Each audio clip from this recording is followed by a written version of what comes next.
Bang! Yung noo talaga ang nagdala dyan eh. Good morning everyone. Ay, inaanap ko nga yung araw. Dyan naman sa noo ko. Nakakasilaw. So, it's already 6:31 in the morning. Yan. O, diba? 6:30, sakto. Sakto, 30 minutes. Naabot mi sa pangalawang tulay. Yep, yan. Asa kaabot na? Abot ka ito, Tumoy?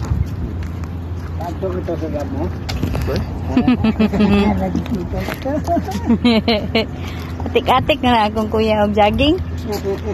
Para lang makabisita. Pila na eh. Ayan, pagdating ng second tulay, bumalik na rin tayo dahil medyo mahaba-haba na rin ang nalakad natin. So, pabalik na tayo. So, sa next tulay na uwian, doon naman paliliguan yung aso. Ayan, bago tayo talagang uwian na. Ayan, dito pa lang tayo sa may kanto, sa may round ball. Diba? Ganun lang, mag-walking kayo para healthy ang body. Healthy ang ating mind. Talagang napaka-importante yan sa atin sa ngayon.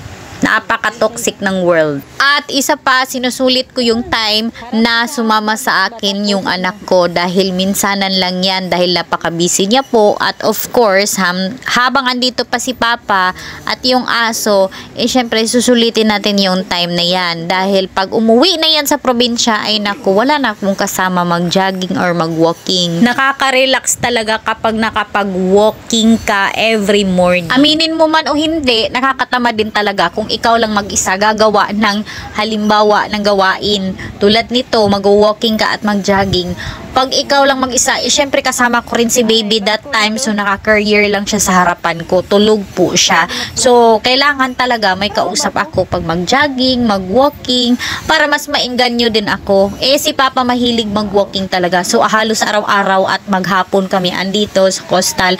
Pero nung nakauwi na siya sa Agusan or nadidelay na or minsanan na lang ako makapag-walking, pwera lang kung kada hapon pag uwi ng partner ko, na naman kami dito tulad nito ngayon, so may baghari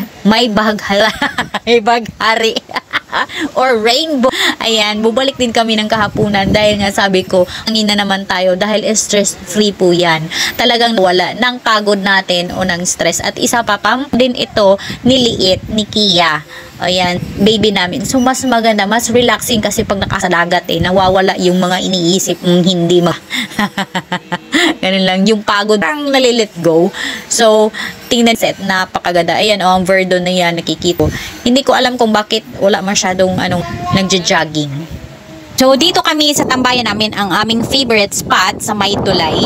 Ayan na nga ang sunset. So, napakaganda. Mount Apo. Ayan, marami nang nagbabikes. At mag-aalas 6 na nga ng gabi. So, kailangan na nating umuwi. So, thank you for watching. Don't forget to hit the like and please subscribe.